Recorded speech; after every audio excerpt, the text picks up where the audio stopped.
जय सच्चिदानंद।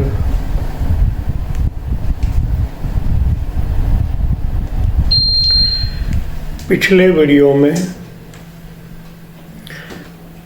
हमने सांस लेने की प्रक्रिया के बाबत में बताया।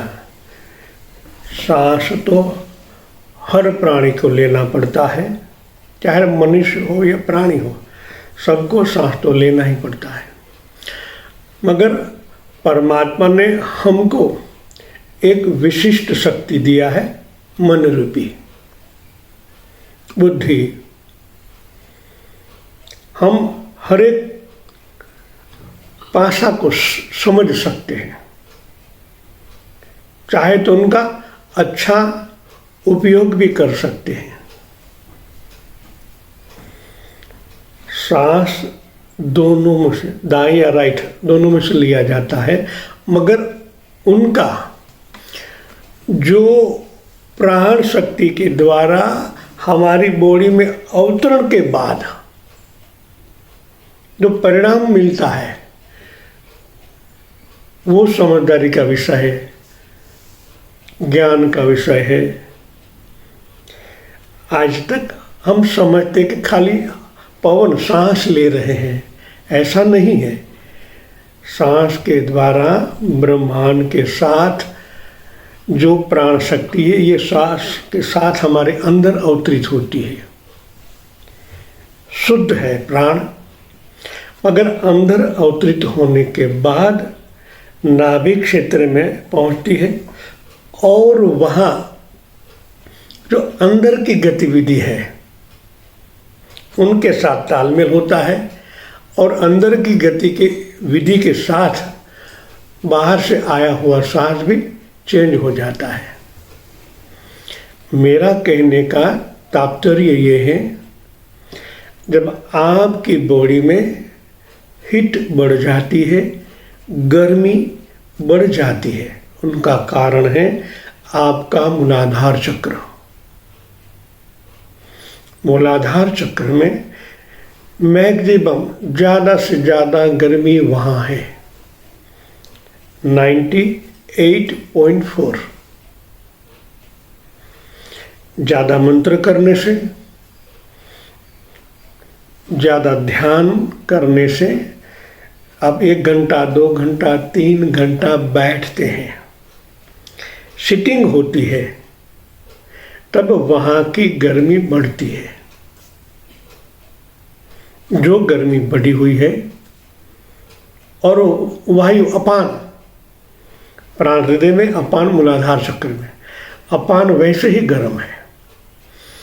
ये 3 कारण होते हैं। एक तो आप सिटिंग किया, एक अपान वायु गर्म है, और मंत्रों करने से वहाँ की हवा गर्म होती है। जो गर्म हवा है ऊपर ऊर्ध्वगामी होती है, मूलाधार से मणिपुर चक्र में आती है। मणिपुर चक्र में समान है, बैलेंस वाला वायु है, वायु के वो समान है। प्राण के 5 प्रकार समान वायु नाभि में है। प्राण मूलाधार में अपान, समान, उदान और व्यान।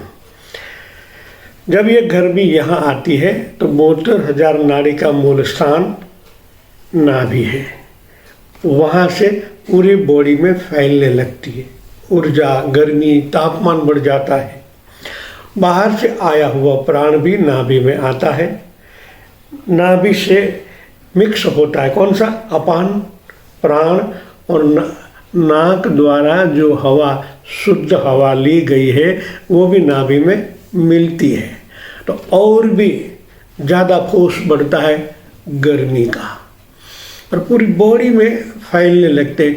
एक एक अणु, परमाणु, कोश, कोशिका में ये फैलने लगता है, और जो कार्य परफेक्ट चल रहा था वहाँ क्षति पहुँचती है। हवा गर्म होने से कोश, कोशिका में सूजन आती है।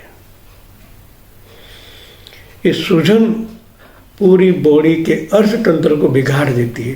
चयापचय, रुधिराक्ष तंत्र, श्वसन तंत्र, रक्त प्रसार तंत्र सब बिगड़ जाते हैं।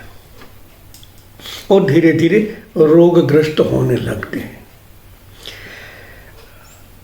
अब ये जो सांस लिया वो भी बिगड़ जाता है और उनकी हवा से हमारा सूर्यस्वर ज़्यादा चलने लगता है, मैक्सिमम चलने लगता है।